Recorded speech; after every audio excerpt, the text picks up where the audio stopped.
고난 주간 특별 새벽기도회 3일째 새벽기도 시작하겠습니다. 다 함께 신앙 고백하겠습니다.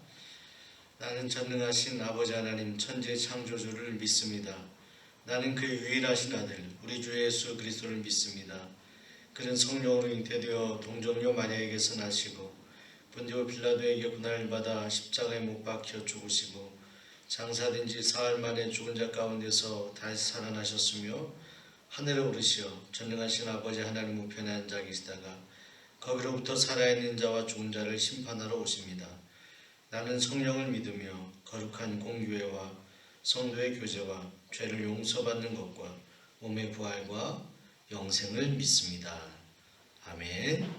우리 함께 찬송 415장 함께 찬송하겠습니다.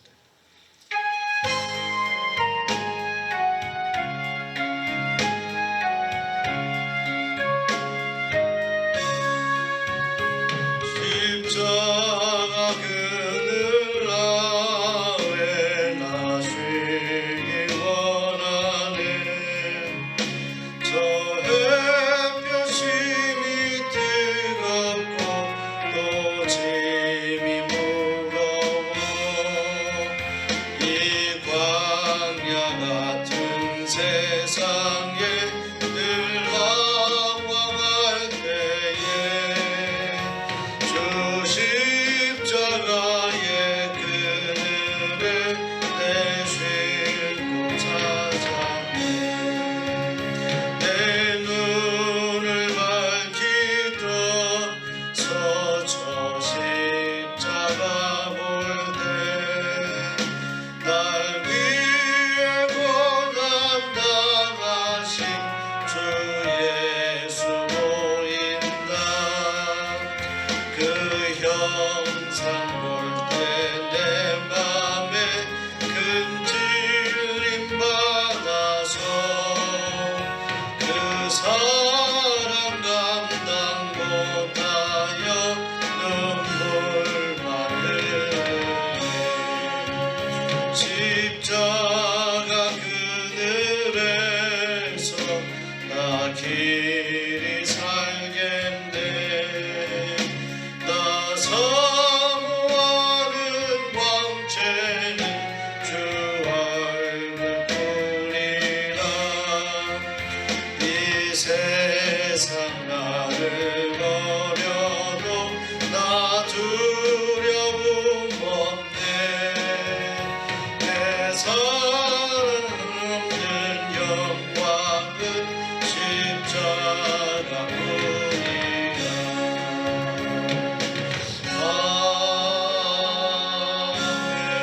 십자가뿐이라. 아멘. 오늘 아침에 주시는 하나님 말씀 요한복음 19장 26절 말씀입니다. 요한복음 19장 26절 제가 봉독하겠습니다.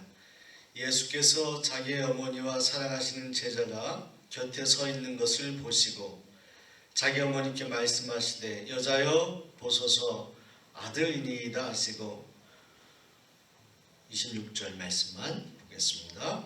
하나님의 크신 은혜가 여러분과 함께 하시기를 소원합니다. 예수님은 하나님의 아들이셨습니다.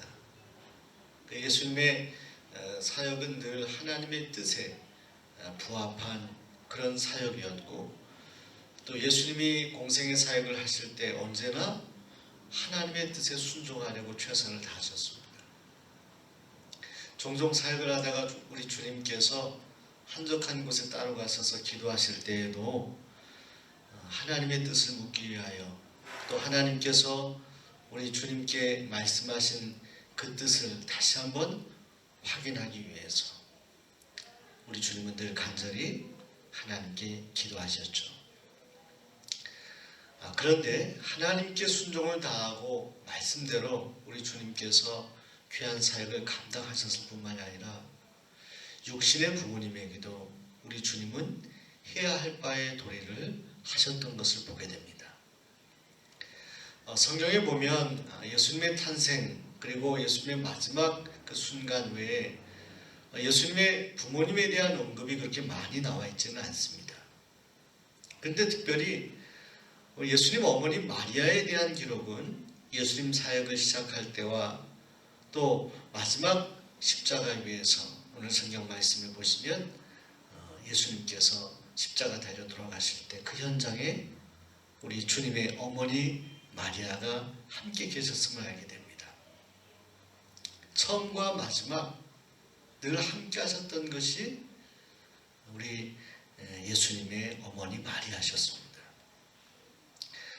특별히 요한복음의 2장에 보시게 되면 가나 혼인잔치의 기적이 나옵니다. 이것은 예수님의 이적 가운데 가장 첫 번째 행하셨던 이적인데, 이때 이 혼인잔치에 지금으로 말하면 결혼잔치에 모든 필요한 음식이 다 떨어진 그런 사태가 발생하게 되죠. 마셔야 될 포도주가 다 떨어져서 동이 났을 때 아마 사람들이 많이 왔나 봅니다. 그때 예수님과 예수님의 어머니 마리아가 그 혼인잔치에 참석을 했다라고 성경이 기록하고 있는데, 그때 우리 예수님께 뭔가 예수님의 어머니께서 이렇게 해주시기를, 그 어려운 그런 포도가 떨어진 그런 어떤 상황을 좀 극복해 주시기를 원했지만 주님은 아직 주님의 때가 아니라고 하면서 거절하시죠. 그런데 성경 말씀을 보면 그때 예수님의 어머니 마리아가 다른 이 종들에게 이렇게 말하죠. 주님께서 뭐라고 말하시든 간에 그대로 순종하라고 그렇게 부탁을 해놓습니다. 그리고 얼마 지나고 나서 주님께서 아직 내 때가 아니다라고 말씀하셨음에도 불구하고 불과 얼마 후에 그 빈 항아리에 물을 가득 채우라고 당부를 하십니다. 주님이 이렇게 마음이 바뀌시게 되었던 그런 분명한 연유가 있다 저는 생각합니다. 예수님 어머니의 마리아의 간절한 소원과 기도로 인해서 주님의 첫 번째 이 가나 혼인잔치의 기적이 시작이 되었다라고 생각하게 됩니다. 사랑하는 여러분, 저는 이 요한복음 2장의 말씀을 보면서 우리 주님의 사역을 늘 그림자같이 위하여 늘 함께 동행하진 않았지만 기도하셨던 분이 우리 예수님 어머니 마리아셨다라는 생각을 하게 됩니다. 그런데 그런 예수님 어머니 마리아가 우리 주님이 마지막 십자가에 달리셨을 때에도 그 십자가 밑에서 오늘 성경 말씀 이전의 말씀을 보면 울고 계셨다라고 성경이 말씀합니다. 그 사랑하는 예수님을 떠나보내는 육신의 아들을 떠나보내는 것이 얼마나 마음이 아팠을까요?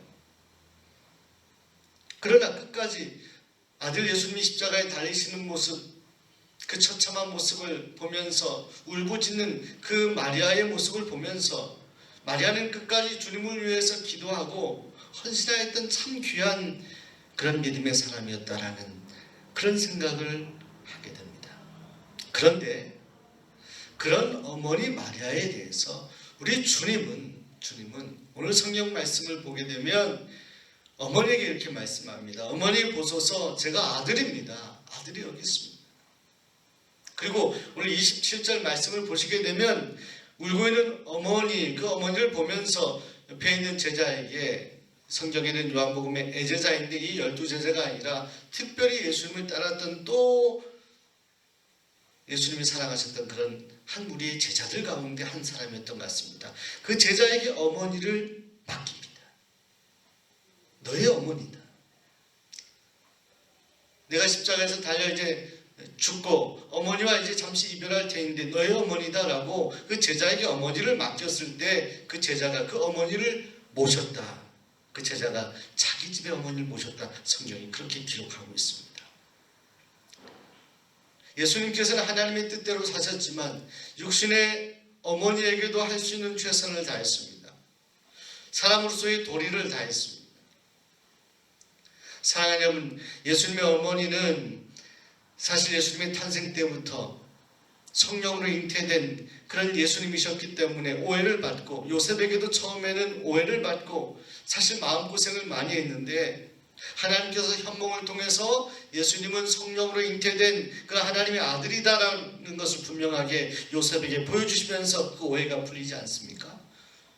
그러나 예수님이 사역하는 동안에도 아마도 이후에 끊임없이 예수님이 힘들 때 같이 힘들고 함께 기뻐할 때 또 함께 기뻐했던 분이, 동고동락했던 분이 예수님의 어머니 일터인데, 마지막 예수님을 십자가 위에 그 처참하게 달려 죽으시는 모습을 보면서 얼마나 마음이 아팠을까라는 생각을 하게 됩니다. 그런데 그런 어머니에 대해서 마지막 순간까지 십자가 위에서 고통을 당하는 그 순간에도 여전히 어머니를 위해서 최선을 다하여 섬김을 하고 마음을 쏟는 우리 주님의 모습을 통해 오늘 우리들의 삶, 성도의 삶이 어떠해야 되는지에 대한 영적인 교훈을 얻게 됩니다.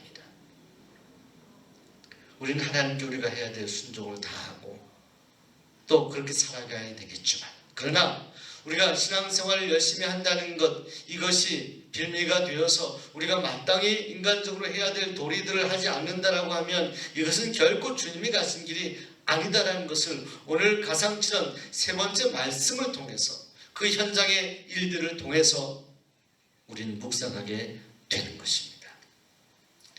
여러분, 신천지가 이번 코로나19 때문에 그 민낯이 다 드러나게 되었습니다. 근데 가장 저는 마음이 아팠을 때가 그 신천지 이만희 교주가 여기서 기자회견을 할 때 그 뒤에서 울부짖으면서 우리 딸, 우리 자녀를 내놓으라고 하는 큰 소리를 듣게 됐는데요. 신천지의 가장 큰 문제 중에 하나는 교리적인 것은 차치하고라도 저들은 정말로 인간, 사람이 해야 될 도리, 마땅히 해야 될 도리를 폐기처분한 그런 사람들이다. 우리 주님의 마음 같지 않았다라는 그런 생각을 하게 되는 것이죠. 저들이 이단이었던 것은 교리적일 뿐만이 아니라 저들은 삶에 있어서도 결코 주님이 원하시는 길을 가지 않았다는 것이죠. 우리가 하나님 말씀대로 살아간다는 것은, 그 말씀에 붙잡혀 살아간다는 것은 우리가 이 땅에서 해야 될 모든 사람으로서의 도리, 가족으로서의 도리를 다 폐기 처분하면서 하라는 그런 하나님의 뜻은 결코 아니라는 것입니다. 열심히 신앙생활하면서 우리가 해야 될 부모님에 대한 도리, 자녀에 대한 도리, 가족으로서의 도리, 또 지인들에 대한 도리를 우리는 할 수 있는 최선을 다해야 하는 것입니다. 제가 예전에 교회를 섬길 때 한 권사님의 생각이 납니다. 그 권사님은 사실은 위로 오빠들이 있었고 또 동생들이 있었는데, 그 권사님은 결혼해야 되는데 결혼 정년기를 놓치고, 그리고 오빠들이 대학 가고 공부하고 동생들이 고등학교 졸업하고 학교를 마치는 그 모든 것을 도와서, 부모님을 도와서 형제들이 공부할 수 있도록 그렇게 배려하는데, 정작 결혼해야 될 나이가 지나고 그리고 모든 것을 내려놓고 그 노어머님을 모시고 살았습니다. 80세 이상 되는 노어머님을 모시고 살았는데 마지막 그 어머님을 천국 떠나보내시기까지 그 어머님의 병수발을 다 하고 수고했던 그 권사님을 기억하게 됩니다. 한번 신방할 때 그러시더라고요. 이것이 나에게 주어진 사명 같은 것 같다고. 가족을 위해서 모든 것을 다 쏟아놓고 본인이 추구해야 될 것들을 내려놓고 희생하였던 그 권사님을 가만히 묵상하게 되었습니다. 열심히 기도하셨고 열심히 귀한 믿음의 본을 보였지만 사람에게, 가족에게 해야 될 도리들을 다 지켜 행했던 그 권사님의 삶을 보면서 정말로 하나님께서 원하시는 삶이 이것 아닌가라는 생각하게 됩니다. 지금 이 시대 가운데 신앙생활 열심히 한다라고 하면서도 우리가 사람에게 해야 될 도리들을 너무 쉽게 간과하는 그런 일들, 이런 일들이 얼마나 지금 현대 크리스천들에게 많이 있습니까? 오늘 저 자신도 주님 앞에 부끄러운 모습이 많이 있습니다. 그런 오늘 우리들에게 오늘 십자가 위에서 주님께서 하신 말씀, 그리고 어머니를 제자에게 부탁하는 그 모습은 참으로 아름답고 귀한 모습이라 생각합니다. 우리 성도가 살아가야 될 삶의 중요한 방향을 알려주는 귀한 주님의 모습이라 생각합니다. 특별히 고난주간에 오늘 주신 말씀을 묵상하면서 홍내가 신앙적으로 열심히 신앙생활을 하려고 했지만, 그러나 그런 가운데 내 가족의 마음을 아프게 한 일은 없는지, 내가 마땅히 주변에 있는 사람들에게 해야 될 도리를 온전히 하지 못한 일은 없는지 우리 자신을 온전히 돌아볼 수 있는 그런 시간으로 삼았으면 좋겠습니다. 십자가 위에서도 끝까지 어머니를 사랑하는 마음으로 어머니를 제자에게 맡기는 우리 주님의 모습을 마음에 기억하면서 우리가 하나님께 충성을 다하고 말씀에 순종하고 이 땅에서 우리가 사랑하는 가족들 또 교회 안에서는 사랑하는 가장 가까운 형제 자매들을 주님의 마음으로 품고 사랑할 수 있는 또 우리가 해야 될 도리들을 다 감당할 수 있는 믿음의 사람들이 되시기를 간절히 소원합니다. 주신 말씀 기억하며 우리 함께 통성으로 기도하겠습니다. 하나님 말씀에 순종하며 살 뿐만 아니라 이 땅에서 우리가 해야 될 도리를 잘 감당하는 믿음의 사람으로 살게 하여 주옵소서. 우리 함께 합심으로 간절히 기도하겠습니다. 주여 하나님 아버지 감사합니다. 이 아침에 저희를 불러주시고 기도하게 하시니 감사합니다. 믿음으로 주님 앞에 나가기도 사랑하는 성전에서 주님 앞에 기도하지 못하서 가정에서 또 있는 처소에서 간절히 하나님 앞에 기도하는 성도를 기억하여 주시옵소서. 특별히 오늘 세 번째 가상칠환의 말씀을 저희가 묵상하였습니다. 보소서 아들입니다 라고 십자가 위에서 그 고통스러운 가운데도 어머니를 바라보며 귀한 마지막 어머니에 대한 도리를 다하는 우리 주님의 모습을 봅니다. 오 주님, 저희가 신앙적인 열심이 있다 하더라도 그 열심 때문에 주변에 있는 나의 가족들에게 상처를 주지는 않았습니다. 또 하나님께 충성을 다한다고 하면서 우리가 사람에게 해야 될 도리를 소홀히 여기며 살지는 않았습니다. 오늘 우리 자신을 잘 들여다볼 수 있도록 도와주시옵소서. 오늘 우리가 주님 앞에 부끄러운 일들이 있다면 이 고난 중간에 우리가 다시 한번 새롭게 우리 자신을 갱신해 나가고 또 주님 말씀으로 새롭게 우리를 성숙해가는 귀한 시간들로 삼게 하여 주시옵소서. 연약하고 부족한 저희들을 주님 붙잡아 주시옵소서. 함께하여 주시옵소서. 주 하나님 아버지, 제 가족 가운데 육신의 부모님이 있다면 주님 부르시는 그날까지 우리가 잘 섬김을 하게 하여 주옵소서. 우리 자녀들을 말씀으로 잘 양육할 수 있도록 도와주옵소서. 마땅히 사랑해야 될 우리의 지인들을, 가까운 이들을 우리가 사랑하게 하시고 우리가 해야 될 도리를 다 감당할 수 있도록 하나님 도와주시고 함께하여 주옵소서.